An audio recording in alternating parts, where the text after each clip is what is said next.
separation, and where you live. My name is Bill Kempffer. I was a captain in the Marines when I got out of the service, and I live in Apex, North Carolina. When did you enlist in the Corps? I enlisted in August of 1966. And what was the reason to enlist? Well, seemed like a good idea at the time. What's your family think about that?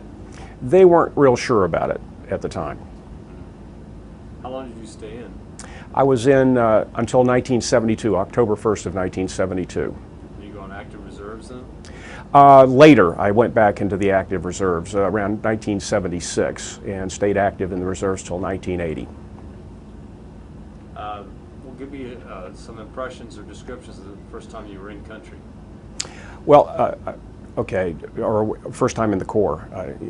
Well, let's start with the Corps. Okay, the Corps, I went in as an enlisted man, went through boot camp and infantry training, and I tested well, and I had been to college, and so they offered me an opportunity to go to officer candidate school, which I took, and I went to OCS in 1967. I got commissioned in 1967, and went through the basic school to be a platoon commander, but during the course of that, the Marine Corps had the needs of flyers, pilots. They were losing a lot of pilots that were getting out. And so I had the opportunity to go to flight school, and it seemed like a great idea at the time, so that's what I did. So what was your MOS in the Corps? 7562 is what I ended up being, a 46 pilot, yes. What was it like flying the 46? Well, I loved it. It was fantastic. In training, I had flown just Hueys and Bell 13s, TH-55s, just trainers, and so when I first got to the fleet, they put me in a squadron called VMO-2, and I was flying Hueys, but I really wanted to fly the transports, so I put in for it and had the opportunity to do that. So, was it difficult to make the transition between a single and a twin rotor? No, it's about the same. It's just bigger. What was it like the first time you soloed in a helicopter? Well, the first time was pretty exhilarating. I wasn't expecting it, and my flight instructor got out and told me to go make 3 takeoffs and landings, and I did it, and it was a complete surprise to me because it came, like I said, just totally unexpectedly, but it was exhilarating. The whole feeling of climbing up to 500 feet above the ground and looking around and just knowing that I was totally in control, it was really just a fantastic experience. What was it like the last time? The last time I soloed, last time. I'm trying to think. The last time I flew was in the reserves, and it was kind of a spotty mission. The mission before, we were going somewhere, we had a cockpit fire, and we had to land at an outlying field. And then the very next mission I was out, we had some other additional trouble, and I'd had stuff like this happen to me before, all through my time in the Marine Corps. But it's really, it was the first time I started getting nervous, and so I thought it was time to let it go. Ever have any other thoughts about that? No, it was time. I'd flown enough, I thought. That's what I thought, still think that way, yeah. Do you have any good or bad stories about R&R? R&R? Yeah. Well, not really. R&R, I got a chance. I got out of country twice, 3 times actually. Got a R&R in Hawaii, which was just wonderful. It was nice to take a break. It was nice to be around Western people, and it was not carrying a weapon, not being around weapons. It was really kind of a fun thing to be in Honolulu.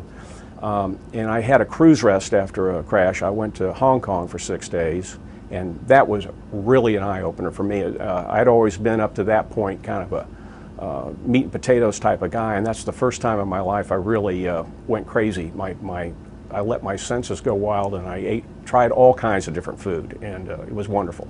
Yeah. Did you ever go back to Hong Kong? No, just only in my mind. Any good stories or bad stories about life in country? I grew up in the country and farming, and one of the things I've always loved was hunting and fishing, and that's what I did. And there's, I guess there's 3 parts I've always heard all my life about a hunting trip or a fishing trip, and that's the getting ready, the doing, and then the reminiscing. And they always say that the best two parts of any hunting or fishing trip is the first one and the third one. In country and combat, there's three parts too. And there's the apprehension, the doing, and then the reflection. And the worst two parts are the first one and the third one. The doing, that's what we were trained to do. And I never really, once I got in the midst of it, you're too busy to worry about it or to get scared, or hey, you're trained to do it, you just respond. But that anticipation of going, you know, it's really better to be surprised than to really have to wait to get out there to go.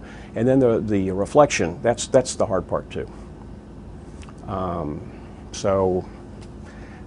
Any particular stories? I could think of a lot of them, but you know, I'm sure you've heard plenty. You know. Well, just, if there's one that you'd like to say, any Duncan stories, any Duncan stories. I could. Wait a minute, you got 4 hours? Duncan is story unto himself, and I'll leave those for him to tell. But you know, for me, my experience in Vietnam was one I met in the Marine Corps. I met some of the greatest people I ever met in my life. And these guys are my friends, lifelong friends. And it's been 40 years. And for me, these are people I can depend on. And really, in civilian life, I've never, ever had that kind of connection with people. And that's sad when you think about it. Because these guys, I only knew, really my Vietnam guys, I only knew 12 months, 12 and a half months. So for me, this has been, I mean, whenever we get together, it's like we were just together last week. I can't tell you how many times I've called and talked to these folks. Some of them have come to, you know, my wedding. I mean, it's amazing. No matter how far we are apart, we always seem to be close together. So the Marine Corps has been very good to me, and my experience with my unit, it's like not really my unit, it's my family. I think you got it. I will tell you that one thing I would like to add is, and once again, this is personal experience, the hard part was the coming home. Being 23 or 24 years old and being in that situation, making those kind of decisions as a lieutenant in combat, and then coming home to total change. Some of the things I missed, like just having ice. Ice was really a great thing, and I still to this day will load up my glasses with ice because I want to have ice. Just to have change instead of script. You know, to hear a coin drop down a Coke machine and just hear it fall. That's really that was kind of an interesting thing. But the biggest change was coming home and trying to fit back in because I had changed. It changed me, and changed me forever. And learning to live with that is not the easiest thing in the world, but it's doable. And you do it by keeping connected with your friends, and you work it out together by talking, not by isolating. And I think that's something I did in the beginning. I've thought about it for long and hard, and it's almost like I went missing for a while when I came home. It's like I dropped out. Didn't want to, did the Jeremiah Johnson thing. I didn't want to be part. I just didn't know where I fit in, you know. And but then through these reunions we have and these connections we have, I've learned that it's a blessing and not a curse. And so for me, it's been, like I said, just a blessing in my life.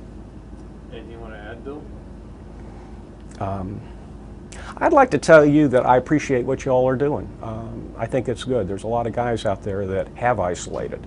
And maybe by hearing some of these stories, or maybe by seeing that life goes on, maybe it'll help them. I hope, you know, because we have some people that we've tried to contact that have kept at arm's length, and that's not a healthy thing, in my opinion. And you know, so I promised you I'd be done. I went over 4.5 minutes. So I apologize. Hey, spoken like a true captain.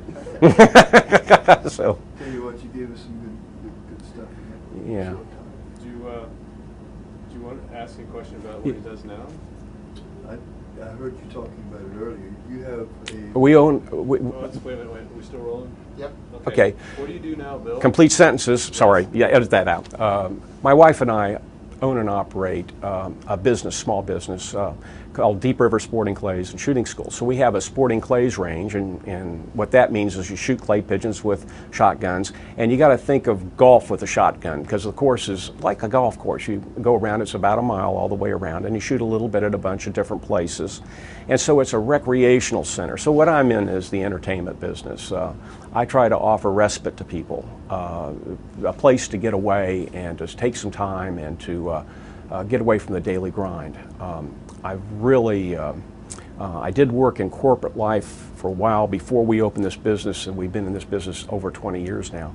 And this is my opportunity to kind of give back to people, to give them a place to relax and to be themselves, and a rocking chair to sit in, and if they want to share something, I'll be there to listen. We also have an outdoor shop and do custom gun fitting and that type of stuff. I kind of never grew up because we had a gun club on our farm when I was growing up, and so I kind of went back into that business, but a little bit differently. And so I get to every day do something I absolutely love. Anything else you want to add? No, just thank you all. Appreciate it. Thank you. God bless you both, all of you. Let me disconnect you and let me give you